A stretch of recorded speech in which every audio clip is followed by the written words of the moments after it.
আসসালামু আলাইকুম এভরিওয়ান, সবাই কেমন আছেন?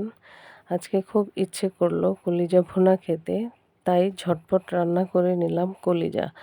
আসলে রান্না হচ্ছে একটি শিল্প।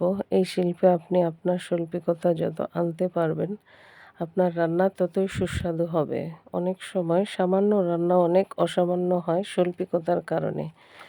আমি আসলে রান্নাবান্না করতে খুব ভালোবাসি সেই ছোটোবেলা থেকেই, তাই মোটামুটি রান্নাবান্নার অনেক আইডিয়া হঠাৎ হঠাৎ চলে আসে আর চটজলদি রান্না করে ফেলি। তারপর ছেলে মেয়ে হাজব্যান্ডকে নিয়ে খেয়ে ফেলি। বিয়ের আগে থেকেই অনেক রান্নাবান্না করতাম, তারপর বিয়ে হলো অনেক বড় পরিবারে, মাশাআল্লাহ। তারপর শুধু রান্না আর রান্না। আমার আসলে রান্নায় কোনো অলসতা কাজ করে না। এক এক সময় 40-50 জনের রান্নাও একসাথে করেছি। অবশ্য আমার জায়েরা অনেক হেল্প করেছে, মাশাআল্লাহ। এখনও করি। কথা বলতে বলতে রান্নাটি প্রায় শেষ হয়ে আসলো। রান্নায় কি কি উপকরণ দিলাম তা তো আপনারা দেখলেনই।